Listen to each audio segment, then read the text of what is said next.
So in today's podcast, we're going to be talking about who are you and why. I'll see you on the inside. Welcome. Attention, please. Welcome aboard. Welcome to the No Comfort Zone podcast. It's time to get out of your comfort zone and live on purpose.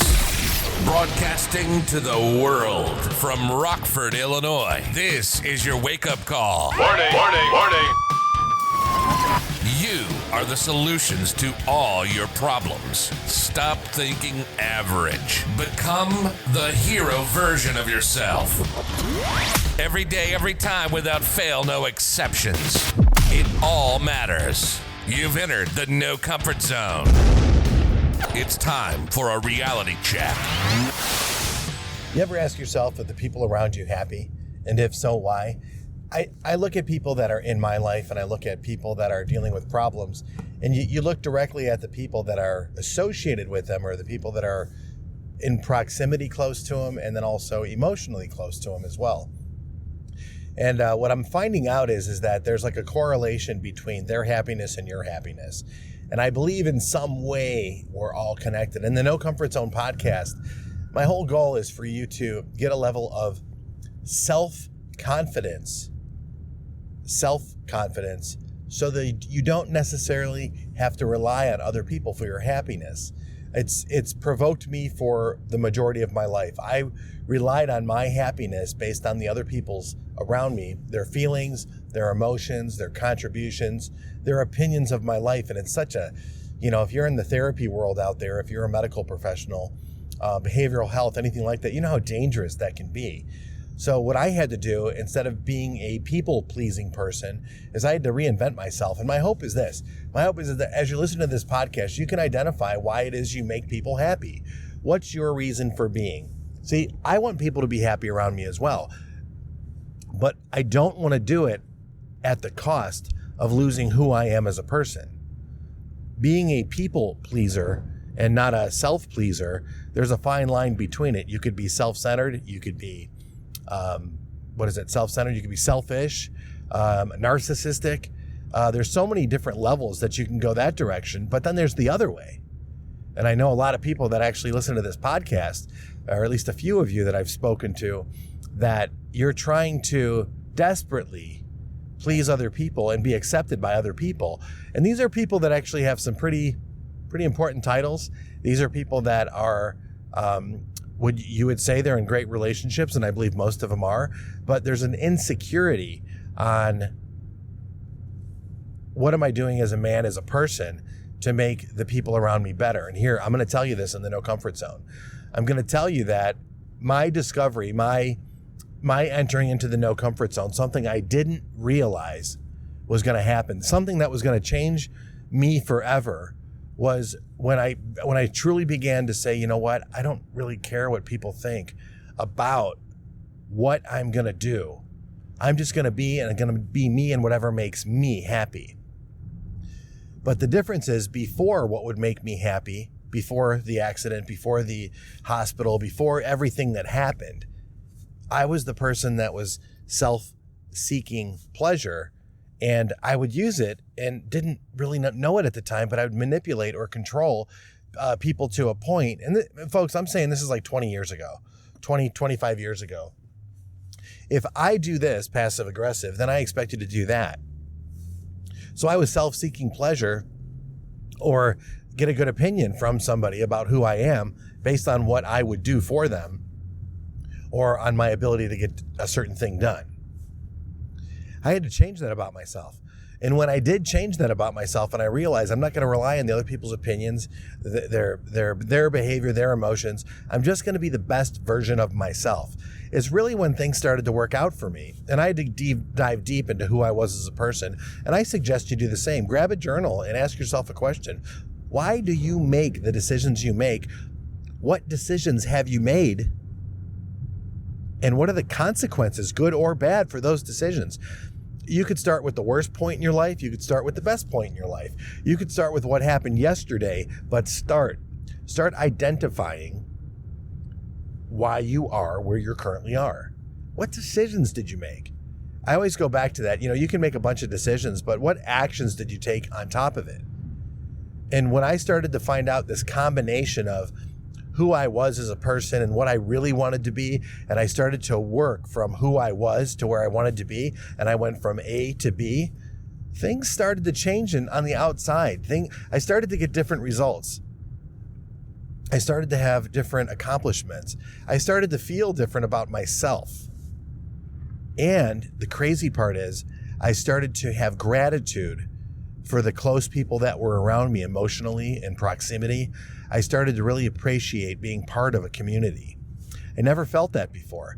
I believed that the community was there to serve me in the craziest way. And I've gotten rid of that. And now I realize that it's my job to serve the community. And the best way that I can do that, the best way that I want you to do that, is by truly being the best version of yourself. And if you can be that best version of yourself, whatever's true for you, you have the way that you wake up and you talk to the people that you live with. Be that best version of yourself and treat those people how they want to be spoken to. I'm a pretty positive person. I'm a pretty intense person. And sometimes when I wake up, I'm not that person. And then I know that the people around me aren't either. And it's funny, I get to wake up my 14-year-old and he's just not having it. It takes him about 5 minutes to get back to being himself, but he's grumpy first 5 minutes in the morning. I guess anybody is. So what I have to do is walk into it. I just quick conversation, not like my wife would do. His stepmother would wake him up like a Marine drill instructor. But the way that I do it, it's a lot different. Go into a quick conversation. Hey, are you ready to have a good start to a great day? And I know that can be annoying to some people, but people eventually come around. I'm not going to lower the standard that I have for how I do things to accommodate somebody else. I'd like to bring everybody up. And that's what I want to share with you in this No Comfort Zone podcast, is that there's time and there's opportunity throughout the day to go down to somebody else's level, let's say their level of energy, and sometimes you need to bring them up. Sometimes you need to go down to that level just to get that rapport with them so that they understand that you are who you are, and they have real rapport. Okay, you're at my level, but then you need to quickly bring them up to your level, to where you were. It's a dangerous place to be, but you have to understand is that if you want to raise the community, your people around you, you're going to have to live at a higher level. And the way I know to do that is to go through this No Comfort Zone blueprint to find out who you really are as a person, as an organization, for Christ's sake, even as a family. I'm actually thinking of entering this into a charity organization that I'm becoming affiliated with to help people that are lower down on the scale. And quite frankly, one of the organizations that helped me out when I was in a bad spot. I didn't have any clothes to go interview for a business position. I had clothes, but it was like, secondhand. I didn't have business clothes.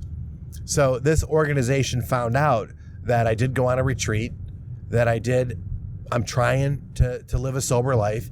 They knew that I was going to AA meetings, and they knew I was trying really hard to get my feet back on the ground and just live right, just do the right thing. And I was open about it, and I shared that with enough people. I was aware of who I was, and I identified that if I'm going to get out of my hellhole that I was in, that I put myself in, I was going to have to use the community to help me. And the only way that I knew how to do that without manipulating was just to share my story and let people know that, yeah, I'm trying, I'm working at it. And is charity a bad thing? Well, I thank God that they actually had the wherewithal to realize that I needed help, and this organization ended up getting me clothes enough to interview and start my position. And that's a whole nother story, but I'm getting affiliated with this organization now because they offered value in my life when I was at a low point. And I think this No Comfort Zone blueprint, from what I've seen it do for other people, for my own organization that I'm with, for my own personal goals, relationship goals, I know it works. And I've seen it work for other people. And quite frankly, the results that I've gotten personally have impacted the people around me in a very positive way. And I know that the only way to do that, if you're listening to this podcast and you want more out of your life and you want to be better, you have to just be better. And you have to realize that you do it for yourself. And then people will follow. You just have to do it long enough. People around you need to see that you're consistently positive. They need to see that you're consistently intense. They need to understand who you are as a person and what they can expect. What can they count on? Because their day-to-day, everyday life, whatever is going on in their life, they want to be able to talk to you about it. They want you to be a resource for them. And you got to be strong to do that. But when shit hits the fan, and it does, when life happens, or as I call it, yeah, you're going through a reality check right now. Basically, the world, the universe, God seeing how bad do you want it. If you handle this, I promise you, I'm going to give you something bigger and better that's going to really give you more value and more purpose for your life. Yeah, it might not be money. It might not be the relationship that you wanted, but you really might start to find your purpose. And that's where the magic really is. And if you know what your purpose is, you're unconquerable. But you need help and support. You need a higher power to do that. I firmly believe that. And you also need a community of people to support you. And you have to be very selective on who's around you. And then you also have to be willing to understand who you are as a person and where you're currently at and what you're willing to go to, what you're willing to grow to. You see growth happen all the way around, and it's a wonderful thing to experience when you can be a part of somebody else's growth. And that's my purpose on this planet. That's the reason why I'm here, is to help people get out of adversity, to learn from it. What are the lessons learned? What did God give to you for you to handle that was so tough that it almost broke you, it beat you down, but you came out victorious? What was the lesson learned? Now, how can you apply that to help other people? And then you'll get some more challenges, you'll get some more adversity, and here we go again. But that's the beauty of life. That's the gift that we have. I want you to understand that. I want you to really know that from a guy who's trying to help you get better, this is the way that I know to do it. And if you can be that person who is consistently positive, consistently happy, that's what people really want. And it's hard to do every day. But that's where the no comfort zone is. It's easy to watch Netflix, sit on the couch. It's easy to be an introvert. I know. For a long part of my life, that's all I wanted to be, was an introvert. But I'm truly hoping that you can find a place in your life where you can say, you know what, I'm ready to get there. I'm ready to go to the next level. I want to go to the next level. And as I say at the end of every podcast, and I'm going to share it with you now, the only way that I know how to do it, go to dan@thenocomfortzone.com and hit me up. Hey, Dan, I'm trying to find my purpose. Hey, Dan, I want to do a no comfort zone. Hey, Dan, I want more out of life. What do I do next? I promise you, you're not going to waste your time. It doesn't cost you a thing. All I want to do is have that conversation with you and set you on your way and see what happens. And I can coach you through the process. And the fact of the matter is this. If you do that, that's the first step in doing the one thing that you actually need to do while you're in the no comfort zone. And that is to get out of your comfort zone and live on purpose. Say goodbye. Want more of the No Comfort Zone? You can follow Dan on Instagram and Twitter at NoComfortZone1. Bye. Or on the web at thenocomfortzone.com. Bye-bye. Bye-bye. Thanks for listening to the No Comfort Zone podcast. Bye-bye.